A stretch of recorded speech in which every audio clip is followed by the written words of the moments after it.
జహీరాబాద్ ఒకప్పుడు చెరుకు పంటలకు నిలయంగా ఉండేది. కానీ ఇప్పుడు అరటి తోటలకు అడ్డాగా మారింది. చెరుకుకు మద్దతు ధర లభించకపోవడంతో దానికి ప్రత్యామ్నాయంగా సాగుదారులు అరటి వైపు మొగ్గు చూపుతున్నారు. ఏడాది పొడవునా నుంచి డిమాండ్ ఉండటం, వాణిజ్యపరంగా లాభదాయకం కావడంతో ఈ పంట రైతుల ఆదాయాన్ని పెంచుతోంది. ఇదే క్రమంలో రైతు నారాయణ రెడ్డి 12 ఎకరాల మహాగని తోటలో అంతర పంటగా అరటి సాగు చేస్తున్నారు. అందులోనూ వైవిధ్యమైన పద్ధతులను అనుసరిస్తూ అధిక దిగుబడులతో లక్షలు సంపాదిస్తున్నాడు. అరటి సాగులో రాణిస్తూ రైతు నారాయణ రెడ్డితో మా ప్రతినిధి మల్లారెడ్డి ముఖాముఖి.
అన్న చెప్పండి, మీరు ఒక ఢిల్లీ ఇక్కడ జైరాబాద్ నుంచి ఢిల్లీ వరకు చెరుకు మద్దతు ధరకు పాదయాత్ర చేశారు. ఆ చెరుకు పంట నుంచి అరటి పంట వైపు రావడం గల కారణాలు ఏంటి?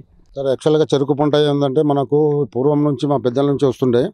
అయితే ఈ సాగు దీని లోపల మనకు క్రైసిస్ బాగా వచ్చింది. ఎందుకంటే 2007లో చెరుకు పంట ఇప్పటివరకనే ఎవరు ఆత్మహత్య చేసుకోలేదు. 2007లో ఫస్ట్ టైం జైరాబాద్ రైతులు దశరథ్ అని చెప్పి ఒక ఆయన ఆత్మహత్య చేసుకున్నాడు.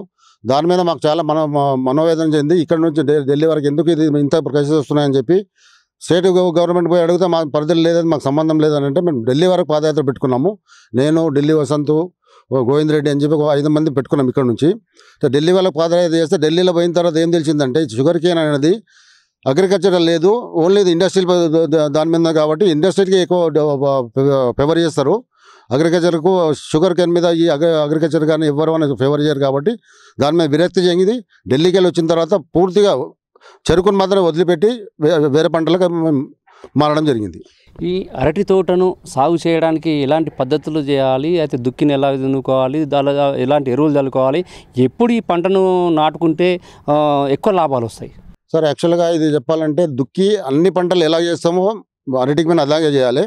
ఫస్ట్ దుక్కి దున్నాల తర్వాత కల్టివేటర్ కొట్టాలి. దాని తర్వాత భూమి మెత్తగా చేసిన తర్వాత ఎరువులు చల్లుకొని 5/6 ఇంతకుముందు పెట్టేవాళ్ళము.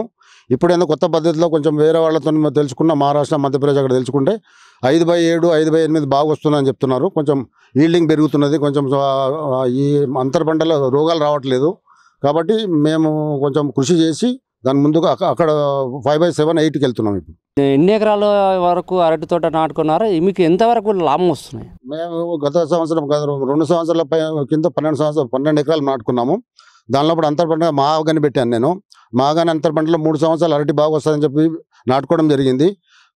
వాస్తవంగానే 3 సంవత్సరాలు మాకు బాగా లాభం వచ్చినాయి. ఈ 2 సంవత్సరాలు అయిపోయింది, ఇది 3వ సంవత్సరం ఉంది. ఇప్పుడు వస్తుందని ఆశిస్తున్నాము. అయితే ఫస్ట్ టైం మాత్రం మాకు ఫస్ట్ ఇయర్ పెట్టినప్పుడు ఎకరాకు 3 నుంచి 5 లక్షల దాకా వచ్చింది. దాని తర్వాత సెకండ్ ఇయర్ ఒక రిటర్న్ క్రాప్ 2 లక్షల పైన దాటింది. ఈ 3వ క్రాప్ ఇప్పుడు వెళ్తున్నది. ఇప్పుడు ఎంత వస్తుందో చూడాలి. ఆశాభావంగా వస్తుందని అనుకుంటున్నాను నేను. ఈ అరటి పంట కాలం వ్యవధి ఎన్ని నెలలు ఉంటుంది? దీనికి ఎలాంటి రోగాలు వస్తాయి, ఎలాంటి సస్యరక్షణ చర్యలు చేపట్టుకోవాలి? సార్, యాక్చువల్గా అరటికి 11 నెలల పంట ఇది. నాటిన 11 నెలల కటింగ్ అయిపోతుంది మొత్తము. మళ్ళీ నెక్స్ట్ మనం 2 సంవత్సరాలు 3 సంవత్సరాలు ఉంచుకోవచ్చు, రిటర్న్గా తీసుకునొచ్చు. యాక్చువల్గా మేమైతే 3 సంవత్సరాలు తీసుకుంటున్నాము. ఇప్పుడు కొత్త పద్ధతిలో వచ్చిన వాళ్ళు 4-5 సంవత్సరాలు తీసుకోవచ్చు. కొంచెం గ్యాప్ ఎక్క పెడితే బాగా వస్తుందని చెప్తున్నారు. కాబట్టి ఈసారి మాత్రం 5/7 పెట్టాను నేను. కొంచెము ఇప్పుడు కటింగ్ వచ్చేది ఇంకా రాలేదు. నెక్స్ట్ ఇప్పుడు 5/8కి వెళ్తున్నాం. బయటికి వెళ్తే 5 సంవత్సరాల గ్యారంటీ తీసుకొని వచ్చని చెప్తున్నారు. దాని గురించి మేము అక్కడ 5/8 డిస్టెన్స్లో మేము కృషి చేస్తున్నాం. ఎలాంటి సస్యరక్షణ చర్యలు చేయాలి అంటే ఎలాంటి మందులు దుక్కిలో కానీ మందులు వేసుకోవడం కానీ ఎలాంటి మందులు వాడుకోవాలి, పైగా ఎలాంటి ద్రవణాలు స్ప్రే చేసుకోవాలి? యాక్చువల్గా ఫంగిసైడ్ అనేది ఒకటి స్ప్రే చేస్తుంటాం. ఎందుకంటే వర్షాకాలంలో ఎక్కువ ప్రాబ్లం ఏంటంటే ఈ నెమ్మటోడ్ నుంచి ఇక్కడ మొత్తం సిగటోకి వస్తుంటుంది. ఆ సిగటోక్ కంట్రోల్ చేయడానికి వాడతాం. ఇంతకుముందు డిస్టెన్స్ తక్కువ ఉండే కాబట్టి మాకు గాలి జరగకుండా ఎక్కువ సిగటోకి వస్తుండే. ఇప్పుడు మేము డిస్టెన్స్ పెంచిన తర్వాత అంత ప్రాబ్లం కనిపిస్తలేదు.